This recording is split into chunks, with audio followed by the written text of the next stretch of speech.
Assalamualaikum warahmatullahi wabarakatuh. Salam sejahtera untuk kita semua. Om Swastiastu, Namo Buddhaya. Masih bersama YouTube channel saya, Mr. Science. Pada kesempatan kali ini, saya akan berbagi cara memahami regresi linear sederhana dengan cara visual. Pembahasan meliputi persamaan garis sederhana sebagai dasar dari regresi linear. Prinsip-prinsip untuk mendapatkan model yang paling cocok. Visualisasi iterasi untuk mencapai garis regresi yang paling dekat dengan sebaran data asli. Cuplikan implementasi algoritma gradient descent dengan Python. Di bagian akhir dari video ini, untuk memudahkan pemahaman, ditampilkan juga visualisasi gradient descent dalam bentuk simulasi grafis. Sebelumnya, jika menyukai video ini, silakan subscribe dan tekan tombol lonceng untuk mendapatkan update video-video terbaru dari channel ini. Selamat menyaksikan, semoga bermanfaat.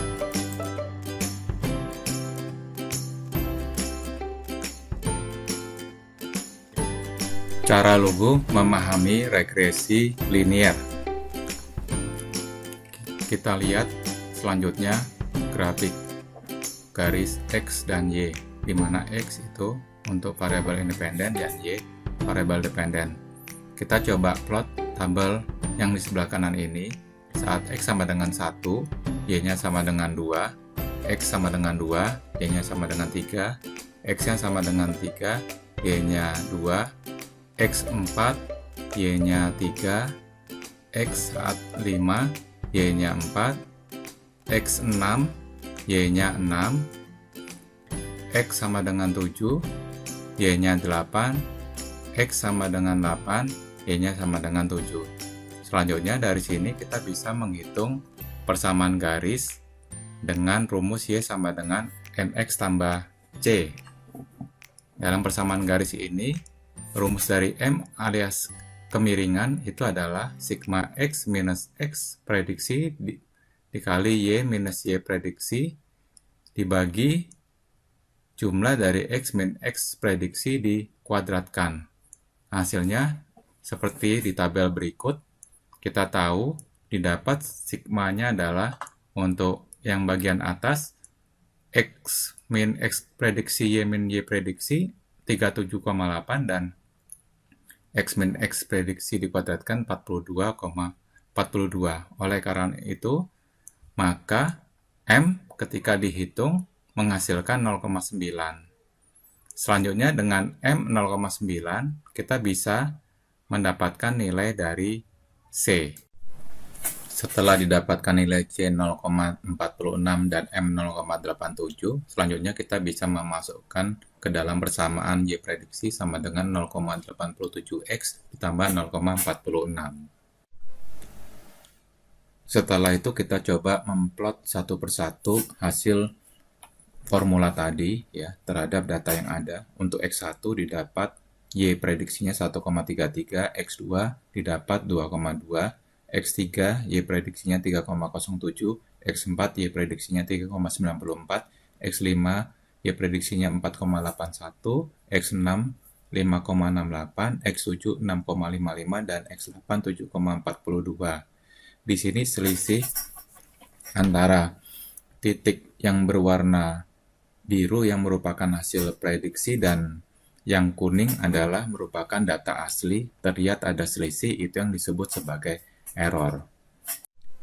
Tugas selanjutnya adalah bagaimana bisa menghasilkan persamaan garis yang paling bisa mewakili titik-titik yang data asli tersebut. Makanya di sini find the best fitting line, artinya bagaimana garis ini paling dekat terhadap semua titik-titik data aslinya. Artinya kita perlu nanti melakukan iterasi ya untuk mendapatkan nilai M dan B yang terbaik, kemiringan dan juga koefisien yang terbaik.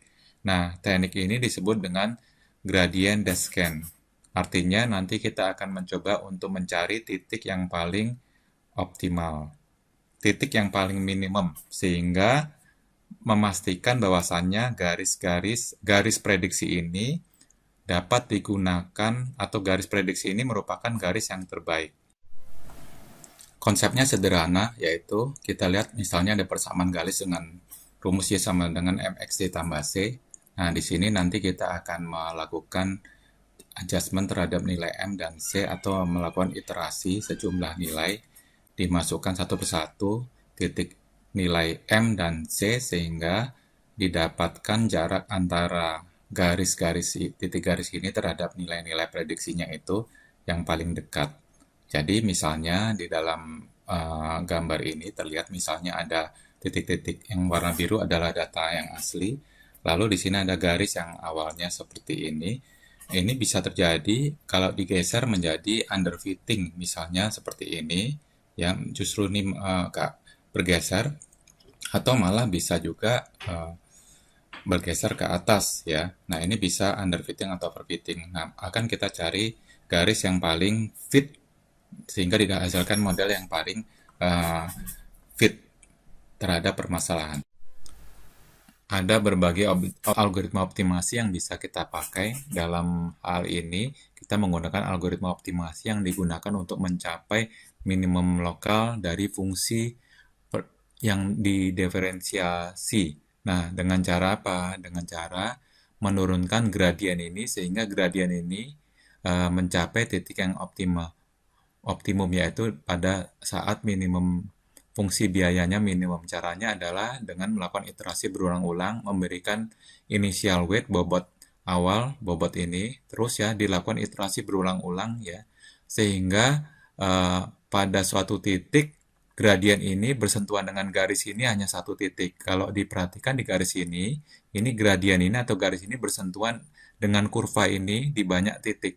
Nah, dikatakan optimum atau dalam minimum lokal ketika garis ini hanya menyentuh di satu titik.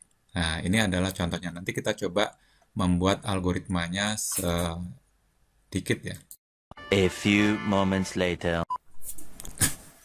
Yuk kita implementasi dengan Jupyter Notebook. Kita tuliskan kode Python ya. Pertama-tama ya kita import dulu ya library-library yang dibutuhkan untuk persamaan regresi linear. Import NumPy, import Matplotlib, import Pandas yang nanti digunakan untuk visualisasi informasi yang ingin kita tampilkan. Ini intinya kita mengolah regresi linear dengan gradient descent. Biar cepat kita langsung ke total yang dihasilkan ya. Di sini import ya, lalu mempersiapkan input data. Ini datanya, setelah kita baca langsung ditampilkan seperti pada ketik-ketik tersebut ya. Lalu kita buat modelnya. Modelnya di situ ada turunan ya, turunan gradien dan turunan C dan M ya, yang digunakan untuk mencari gradien dan koefisien M yang paling optimum ya, dalam hal ini yang minimum global. Visualisasinya seperti ini nih. Nah, ini misalnya contohnya bagaimana algoritma mencari titik yang paling minimum ya, jadi mencari ujung dari jurang ini ya, menuruni lereng dengan loncat kiri kanan dan mencapai titik yang paling minimum. Selanjutnya untuk yang strategi kedua juga bisa langsung dari satu sisi ya, begitu mencapai titik minimum dan mau naik lagi di stop dan seterusnya. Nah, stop secara detail nanti kita akan bahas di topik yang tersendiri, tapi ini untuk visualisasi yang saja. Kondisi ketiga ketika ada dua minimum. Nah, ini kondisi yang ideal ya, di mana algoritma bisa menemukan langsung ke minimum yang global, yang benar-benar minimum yang paling optimum ya. Tapi ada juga algoritma bisa terjebak ke dalam minimum lokal yang dikiranya sudah mencapai tujuan ya, dipikiran minimum global. Nah, itu seperti itu. Nah, sebagai ilustrasi lagi juga kita bisa menggunakan iterasi ya, dengan cara seperti ini. Kita iterasi sehingga dicapai persamaan keberapa yang paling dekat ya, paling optimum. Nah, ini dalam konteks ini, dalam contoh ini sekitar 1,48 ditambah 0,04. Demikian pembahasan kali ini. Semoga bermanfaat. Salam belajar.